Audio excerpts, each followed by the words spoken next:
Welcome back to the panel discussion, Strategic Threat Intelligence and Government, sponsored by Anomaly on Federal News Radio, part of the Federal News Network. My guest today is Trish Cagliostro, Vice President, Federal Architects, Anomaly. Trish, tell us a little bit how agencies are taking advantage of this cyber threat intelligence to improve their cyber posture and managing this risk. Sure. So when we think about risk-based intelligence, I think one of the important things to understand is what threat intelligence ultimately is. And essentially, threat intelligence are going to be things that we know or think are bad. And so from an organization's perspective, threat intelligence is much more temporal in nature. It changes very quickly. And that's the nature of our adversary. Our adversary changes very quickly. So as we're collecting that things we know are bad or things that we suspect are bad, what an agency is ultimately then able to do is to really improve their security posture by leveraging that data to make it much more dynamic. Traditionally, security controls have often been very static. It's a manual process to update. And as our adversary continues to mature and continues to become more sophisticated, it's really important that our devices and our security controls have the ability to meet that level of change within the adversary as well. So from a view from 40,000 feet, what we see is a static attack to a dynamic attack that has to be quickly understood and responded to. Correct. Yeah. The days of just getting once a week you have change management come in and make a new firewall rule. They're just not sufficient anymore. We have to have the ability to update our security controls in real time, and especially because we have the data now. In the past, one of the challenges with dealing with threat intelligence is that you deal with false positives, and it could potentially block something that's part of your legitimate business functions. And so as we're thinking about that, getting more dynamic and making our controls more responsive, and we have to make sure that we also think about things like accuracy and the ability to take action on that intelligence as well. It's interesting you talk about firewalls because there's some federal agencies that have firewalls with thousands and thousands of rules. And how can you get out the book of 500 pages and change a certain specific rule? You have to take it to the next level, to the strategic level, to understand. Absolutely, yeah. And I think that's a great example. And I think back in my own career, we would look at our different security controls and we would see a signature, for example. And we would look at the signature and it's maybe 2 or 3 years old and the guy who created it is no longer working there. And so we all kind of look around and go, well, I guess we're blocking this forever. And so I think one of the side benefits of threat intelligence is that ultimately what's happening is it's explaining why we do what we do. Because if I can document it back to, I created the signature of this firewall rule because of this incident on my network or because of this campaign, maybe the campaign's not relevant anymore and I can get rid of it or I have another protection, for example. But ultimately, to me, one of the big benefits of threat intelligence is quantifying why we do what we do on the security side. I'd like to focus a little bit on risk again here. So we know there's vulnerability data out there, and there's also threat intelligence data out there. So how does that all play with evaluating risk? Sure. So one of the most common questions I get from customers is they want the ability to tie vulnerability to threat. And the challenge becomes there's not really a natural fit that link those two data types together. Now, that being said, ultimately vulnerability is quantifying your risk. Where, for example, if I have an attacker that has a particular exploit, if I'm not vulnerable to that exploit, then that's not necessarily relevant to me. So one of the things that we've done at Anomaly is we've looked at vulnerability as essentially a data point as part of the ability to detect something on your network that you wouldn't see otherwise.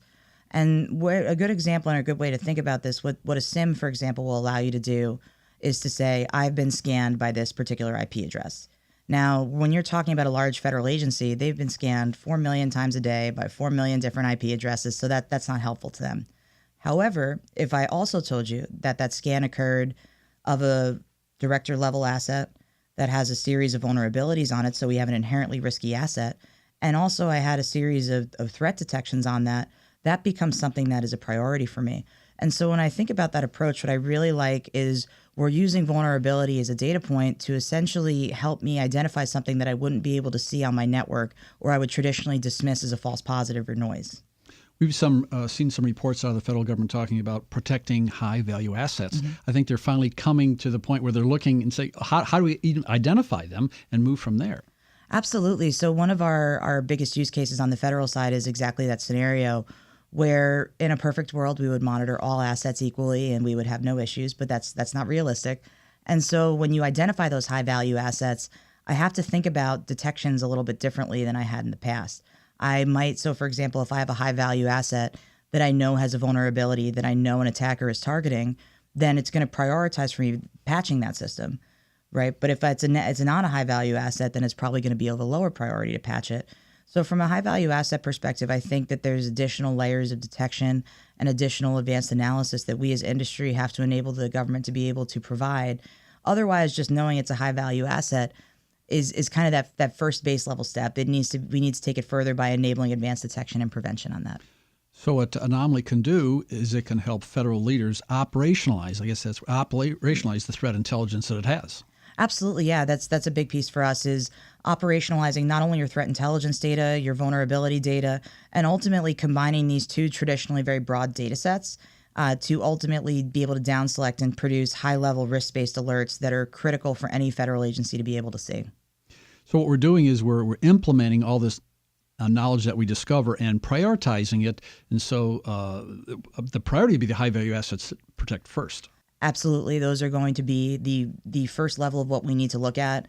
And the reality is if we're looking at an asset, let's say that's not a high value asset, even if it has a serious incident on it, if the risk that it poses to the rest of your enterprise is minimal, then even a medium level priority incident on a high value asset is likely going to trump that because the risk that it will introduce to the organization or the overall impact that it could have is significantly higher.